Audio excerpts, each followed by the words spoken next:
Hi guys, so in today's video we're going to be taking a look at putting some decals onto motorbike fairings. Now we've done a video before on clear coating motorcycle fairings with decals on them, but you guys asked to see a little bit more about how we'd fit them and then how we'd clear them in afterwards. So we're going to go back a step from the original video that we posted and show you guys through how we're going to fit these decals to these panels, and then we'll go through the clear coating stage and everything. And also I've still got the tank to prep, so we'll get some prep work before we fit the decals to see what you can do.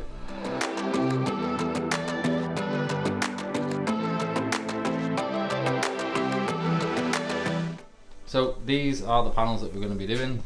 These are for a customer of ours, Chris. He's got this GSXR 1100. So we've got all the decals, we've got the panels prepped.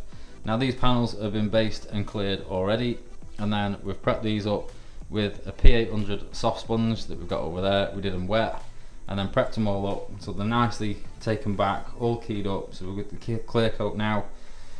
It's all keyed, ready. And the reason that we do it this way rather than doing them over the base is obviously that we're going to wet the panels. So when we wet the panels, everything's sealed, we're not going to damage the colour or anything else, so we can get a nice fitment on these graphics without damaging the colours.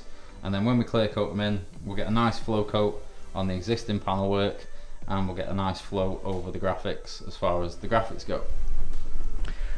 So we're going to get everything set up and we'll get back to you in a second. Right, so we've got the prepped up panel all done and ready. So all we're going to do first is give the area that we're going to be fitting the graphic to a good panel wipe.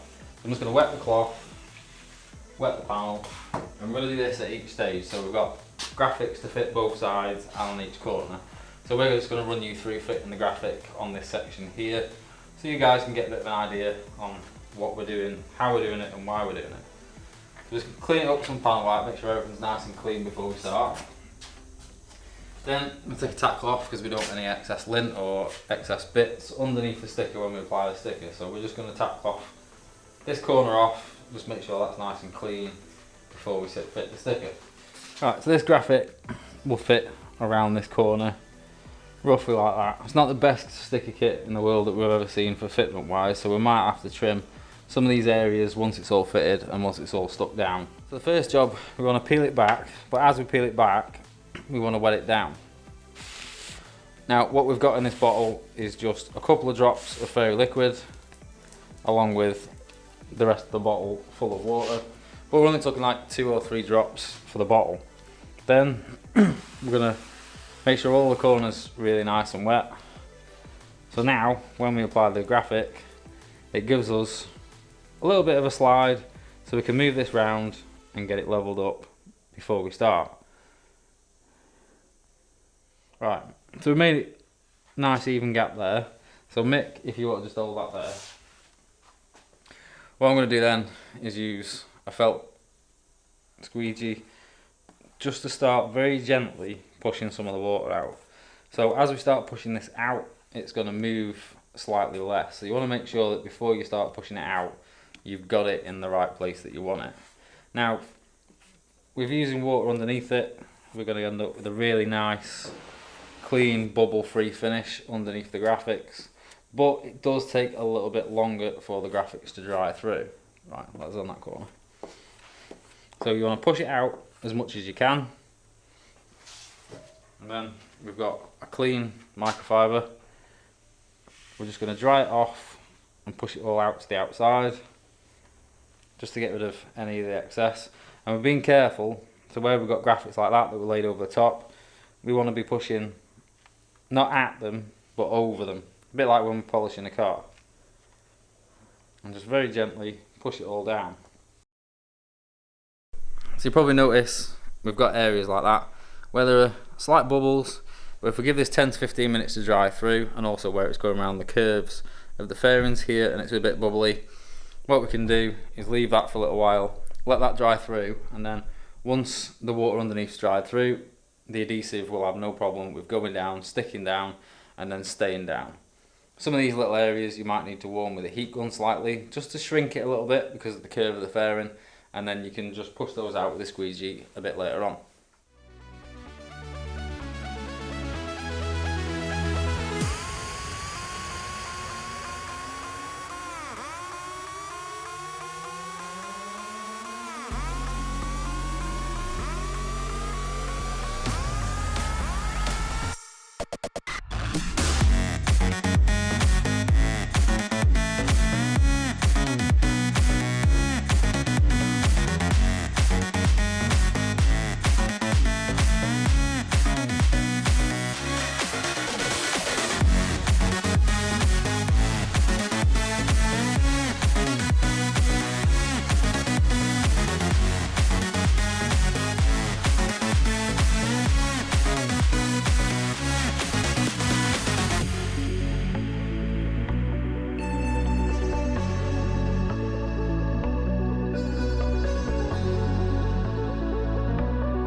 So now we've got everything fitted and pushed down. You can see here that the actual shape of these graphics to the panels is way out. All they've done is mirrored one side over to the other side, which has left this side in particular completely the wrong shape for the panel. So we're going to take some of this J-tape fine line tape, and just by eye I'm measuring out basically a rough guide to cut this down with. So I'm going to use like a razor sharp scalpel, and I'm going to mark this out and then give this a nice even cut around the edge of the fairing to give this a nice look to your eye, because what you don't want is obviously the gap at one end being one height and the gap at the other end being a completely different distance. So I've just used a bit of fine line by eye to give myself a nice line to cut around. I'm taking this nice and slowly, so this footage here is actually sped up to twice the speed, because I'm just taking my time, going really slowly to follow that edge of that fine line with a brand new scalpel blade. And then you can peel your fine line away once you've scored the vinyl and literally just lift off the edge. And now when we're done, we're going to end up with a really even curve going around those edges so that everything's evened up, and when the bike's back together and painted, everything will look nice to the eye. So unfortunately this graphics kit in quite a few places was sized wrong and didn't meet the edges and the contours of the panels in areas like this, so we had to go around and just trim things up and tidy things up in this way to make it looking, basically leave it looking the best that we could at the end of the job for the customer. So now, as you can probably see behind me, we've got all the panel work prepped up, we've put all the stickers on, and we've got everything trimmed up to where we need it. Now what I've done after that was get everything set up on the stands. I've given it a light bake at around about 50 degrees for about 20 to 25 minutes, because as vinyls warm, they also shrink. So I want to make sure these vinyls have shrunk and anything that's in the right place before we actually start to put the clear coat down. But now everything's done, all the panel work is looking nice, everything's prepped. We've wiped them all down with water. After I've wiped them all down with water, we've been around and cleaned everything down with panel wipe like we normally would. So at this stage, everything is ready to go mix some clear up and then get some clear on these. So the way that we're going to do this is we're going to use a medium solids clear to start off with. So we're going to put 3 coats of medium solids clear on these now.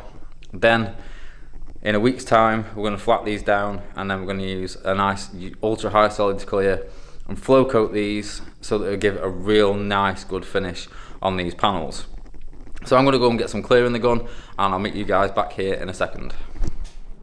So spray gun choice is my trusty Segola 4600 DVR clear with the 1.3 XL setup in it. Now, in between recording that last clip and actually getting around to the clear coat stage, I did decide that I was going to go ahead and use the Final Systems Ultimate Clear, which is something that you guys have been asking me for quite a while to show and to test out. So I'm only going to be doing this with 2 full wet coats because it is more on the HS side of clears, and I've mixed it straight 2-to-1 with their fast hardener, and I'm just going to be spraying it 2-to-1 with the fast hardener. I'm not going to put any reducer in there because I want the build. I'm not looking so much for the finish, I'm looking more for the build over these graphics, because like where these graphics have got say 3 colours, the issue is that they add a black vinyl and then there's the silver vinyl and then the red or the purple are on top of that, so there's quite a few layers going on that I need to cover up. So I want this material nice and thick for coverage to start off with, not for the finish. And then in the next video, when we do the tank, we'll give these an extra flow coat and rub down over the top of these stickers just so it smooths everything out that little bit and leaves the bike a little bit more aesthetically pleasing for the customer at the end of it, and gives it that little bit more of a show look, because I know we spent quite a lot of time and a lot of money on this bike tidying it up, so we want to make sure that this is as nice as possible as we can for Chris, our customer, who we're doing this bike for. Now for this first coat of clear coat, I'm going to take my time. I'm just going to be putting about a 50% overlap on here, and all I'm looking for really is a wet full coverage on this first coat. I'm not looking to really massively load this up on the first coat because we've got a lot of this areas that are just sanded clear coat, so that's going to be like a flow coat. So if you go too heavy straight over that, it could run. And obviously we've got all the vinyls as well, so this first coat I just want one nice even 50% overlap coat, just to get everything nice and wet and give everything a nice tacky surface for our next coat to stick to. Now on the second coat I'll be increasing the overlap to about 70% and going a lot slower with the spray gun, which is going to leave me a lot thicker, smoother build and give me that little bit of material to play with, so that I can wet flat over these areas where the graphics are, to try and sort of dull down the edges and remove some of the edges to give it a smoother, cleaner look when the bike is finished. But on this first coat it is important to take your time. Now as I said, I've got no reducer in this, so it is going down quite heavy peel wise straight off the gun, but within, I'd say, around about sort of 30-40 seconds, if that, it will start to flow out. It'll just take that little bit longer to flow out, because obviously just being the clear and the hardener, it's a little bit thicker and there's a little more body to it because there's no thinners or reducer in there, so it will take that touch more time to flow out. But without the reducer in there, there's less chance of it running, so I can put that little bit of a thicker build on there, obviously, because my main aim is I will be taking some of that back off. Apart from on something like this mudguard, which I'm just going to go for a nice gun finish on, because the mudguard itself stays like this, there's no more graphics on that, and the little tiny piece of the tailpiece as well, there's no graphics to go on that. So I'm just flow coating these now out of the way while I'm doing the rest of these panels, so that when I bring the tank in, when we do the paintwork on that, I've got a little bit more room on the stands to do the tank. Now gun settings wise, I've got this running a full fan, I've got 2 bar of air pressure, and I'm running at the moment at 1 3/4 turns out. Now on the second coat I've put it up to 2 turns out on the fluid, and again I haven't put any, I haven't put any reducer in there. Now one thing that I have noticed with it, if you do use their hardeners, so they're fast or they're extra fast, and you bake or air dry it, it does tend to pull the clear in a little bit and just takes off from that gun finish. Now I've had a bit of a play with that and used some Churchill medium hardener in it, baked it and air dried it, and it's dried absolutely no problem, and the gun finish has stayed absolutely perfect. So I don't know if their hardeners for this are just a little bit too fast, so they're making it pull in, which would be my first thoughts on it personally. I know it's something that John asked me about, and I recommended to him that he just give it a try with the Churchill hardener instead, and he ordered some up and he found it a lot better as well. So if you're looking for a really nice crisp clean gun finish, I would use an off-brand medium hardener rather than their fast hardeners, because I think that the fast hardeners that come with these kits are just too fast.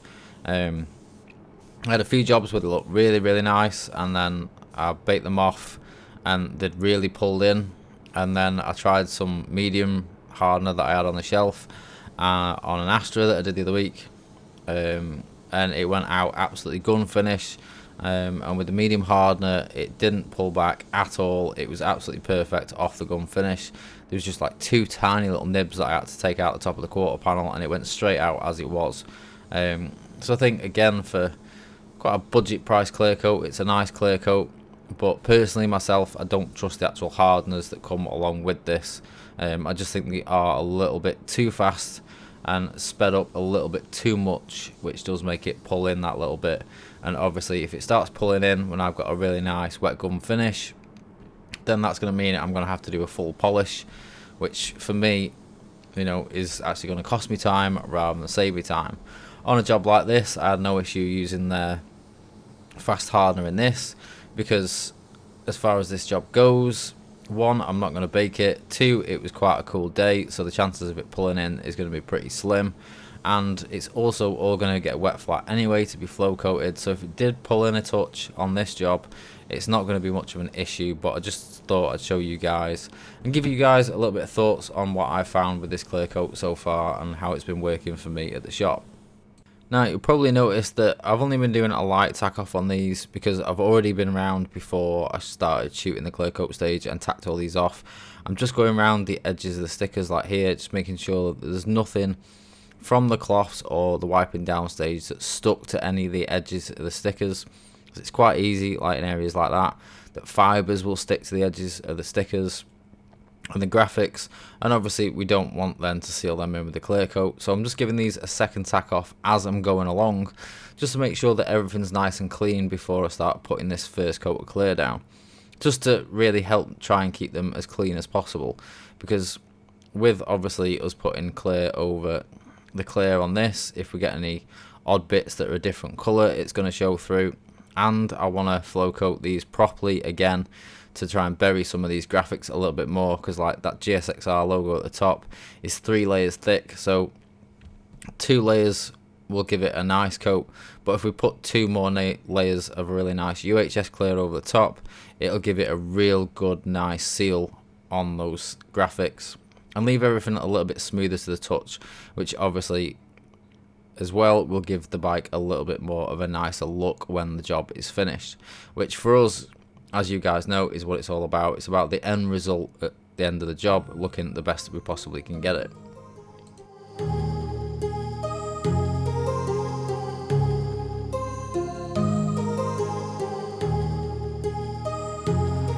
My heart rages around like an ocean in my head, because there are so many things that I left unsaid.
My heart rages around like an ocean in my head.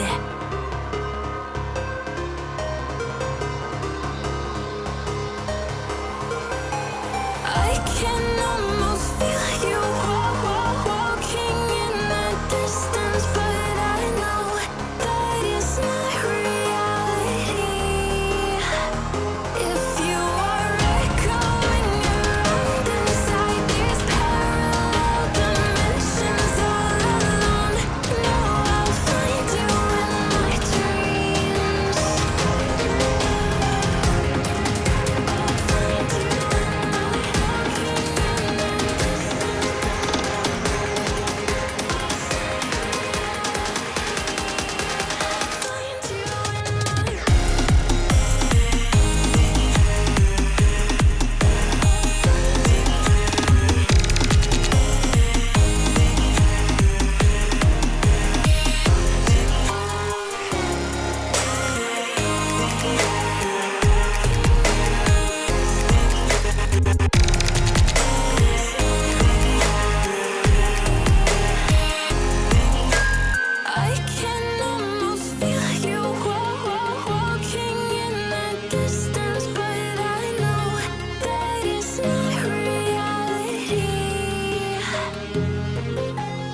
So that's 2 full coats of clear down now on these. So what I'm going to do is leave these now to dry through, let everything go off for a couple of days, give them a bake, and then we're going to wet flat these and flow coat these. So we'll make that the next video when we also do the paintwork on the tank, just to finish this job off. But as you can probably tell, that's now well buried, all the graphics on this. Everything as far as finish wise is really nice, really flat, nice and clean. There's only one nib that I can see in that whole mud guard. So that's how we want it really. Once that's done, that should all be nice. So that's it for me for today, guys. I hope you've all enjoyed this video, and I'll see you again soon for the next one. Bye for now.